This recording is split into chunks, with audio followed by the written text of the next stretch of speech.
Do you remember when you were a child asking questions that never really got answered? From the smallest things all the way to the questions about existence itself. We all went through that, and for me, as a Christian growing up, I had those same questions. And honestly, even up to this day, not everything is answered, and that's fine in my perspective. Some answers do come, but most of the time, they feel incomplete, like something else is missing. And that brings us to one of the most well-known stories in the Bible. Of course, I'm going to talk about the Bible at some point, but I'm not an expert theologian. But I do believe I am free to share insights when it comes to the matters of faith. This is about one of the most iconic characters in the scripture, Job. And if you read his story without guidance or without deeper reflection, you might end up asking, was everything that happened to him really necessary for a test of faith? Now, we're not just talking about his earthly possessions vanished, or how his children died, or how his friends misunderstood him. There's something deeper going on, and it all starts in a place most people don't think about, the heavenly realm.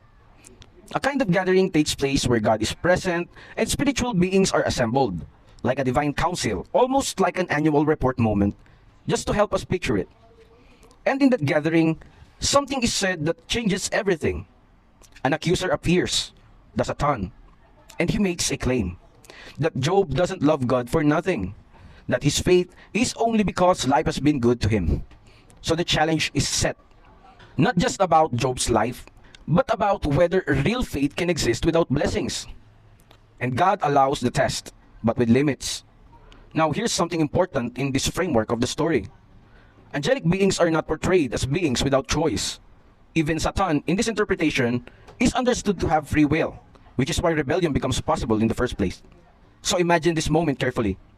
Satan stands in the presence of the heavenly beings, and he makes a bold claim before God that Job's faith is not real, that it is conditional, that it only exists because of the blessings.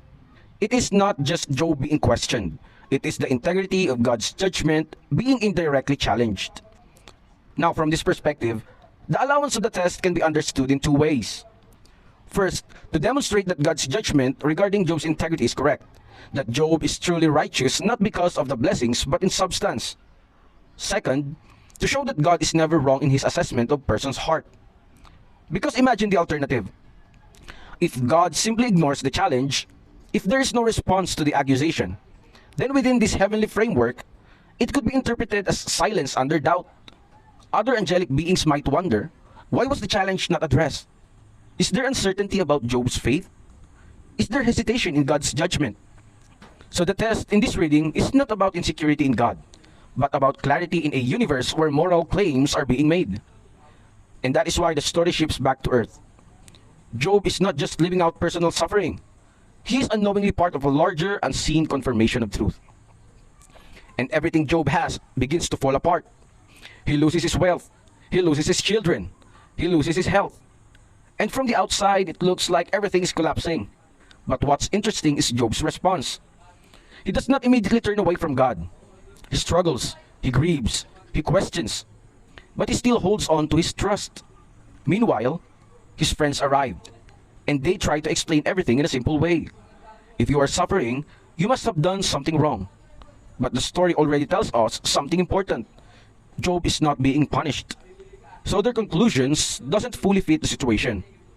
As the story continues, Job demands an answer. But then, God finally responds. He does not give a direct explanation. Instead, God asks questions. Questions about creation, about the foundations of the earth, about things Job was never present for.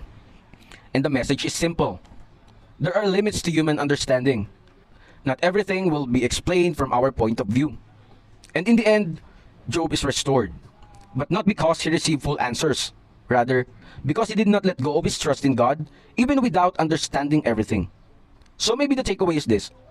Faith is not only tested when things are clear. Faith is tested when nothing makes sense, and you still choose to trust.